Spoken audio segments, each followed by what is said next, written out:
During the Second World War, the city of Vilnius saw much upheaval. It was taken by the Reds in 1939 when they invaded eastern Poland. Then the city and its surroundings were granted to Lithuania, but Lithuania itself was soon incorporated into the USSR. But then in June 1941, the Germans, they unleashed Operation Barbarossa and quickly captured the area. And then in the summer of 1944, the Reds were once again at the gates of the city. This here is the story of a forgotten World War II battle, the Battle of Vilnius, 1944. Keep watching. Good to have you back on the channel. If you're new to this channel, my name is Stefan. I'm a history teacher and I love to go to historical places and talk about history. Here you see a war cemetery that contains graves of different nationalities, soldiers who fought and perished in different wars. If you find this content interesting, consider subscribing, hit that notification bell, and if you want to support me financially, you can do so via Patreon, PayPal, via Super Thanks, or you can buy me a coffee. By the time the Soviet Red Army reached the gates of Vilnius in the summer of 1944, the city had changed hands many times already. During the First World War, the city was in Russian hands, but was conquered by the Germans. In the turbulent years after the First World War, the city changed hands very rapidly. The Lithuanian nationalists, they fought against the Poles, the Reds and the Whites.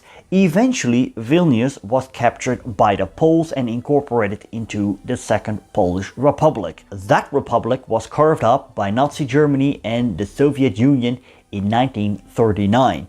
The Soviets captured the city, gave it to the Lithuanians, but in 1940 Lithuania was officially annexed into the USSR. But then on the 22nd of June 1941, Nazi Germany unleashed Operation Barbarossa. By the time German troops arrived at Vilnius, the city was already liberated by Lithuanian nationalists and the Soviet Red Army had retreated. Different self-governing Lithuanian organizations sprung up, but these were all disbanded by the Germans because the Germans did not want to give the Lithuanians any autonomy. Despite this, many Lithuanians were willing to collaborate with the Germans. During the German occupation, the occupiers only allowed some local self-defense units, as the Germans did not recognize a Lithuanian state nor a Lithuanian army. The Nazis classified the peoples of Europe as either worthy or unworthy of performing military service. On the Eastern Front, the Nazis accepted only Italians, Finns, Romanians, Hungarians, Slovaks, and Croats as allies. Persons from other Eastern European peoples, including the Lithuanians, were granted only the role of auxiliary policemen. Do notice that a part of the Lithuanians were willing to assist the Nazis with the extermination of the Jewish population. In the city of Kaunas, Jews were publicly murdered by Lithuanian nationalists known as the Litukis Garage Massacre. During the war, Lithuanian Šuma men guarded the Vilnius ghetto and on 2 occasions provided support for the transport of Jews to the murder sites of Panarai. Other men participated in several murders in the Vinnytsia district in Ukraine the following year. Although facts are contested, it appears Lithuanians joined German soldiers and Ukrainian policemen, shooting around 300 Jewish men, women and children. Do notice there were also Lithuanians who resisted Nazi rule. But at the end, most Lithuanians viewed the USSR as the biggest threat.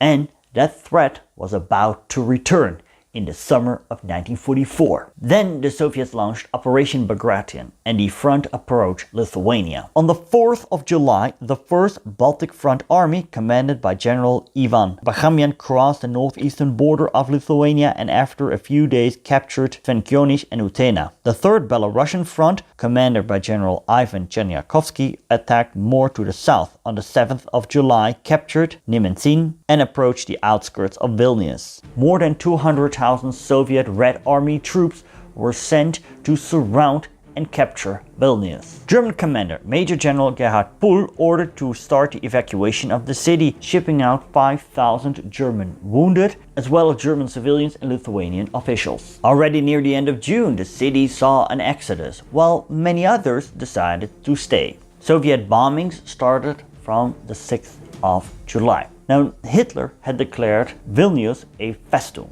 which meant that every city on the Eastern Front that had some fortifications was to declare a fortress city and had to hold out till the last man and the last bullet. And Vilnius was one of those cities. Now, already in April, German specialists regarding fortification, they arrived in the city and started with the preparations. Vilnius was of strategic importance because it was a railroad junction covering the approaches to East Prussia. The Vilnius fortification plan envisioned 51 defense junctions in the southern part of Vilnius and 28 junctions in the city's northern part along the Neris River.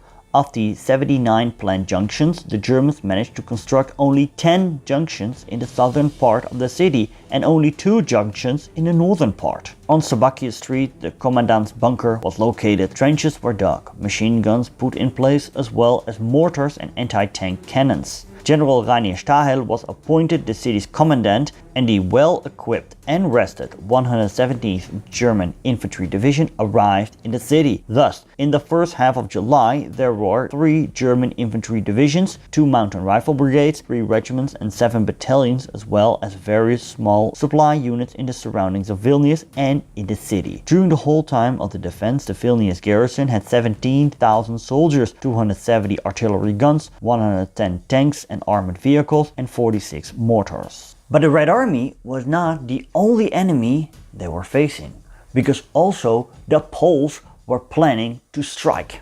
Polish units of the Polish Underground Resistance Army, the AK, were planning to capture the city. This was part of Operation Tempest, a series of Polish uprisings against the Germans with the aim to restore Poland's pre-war borders. They started their operations in Vilnius on the 6th of July 1944. This was named Operation Ostra Brama.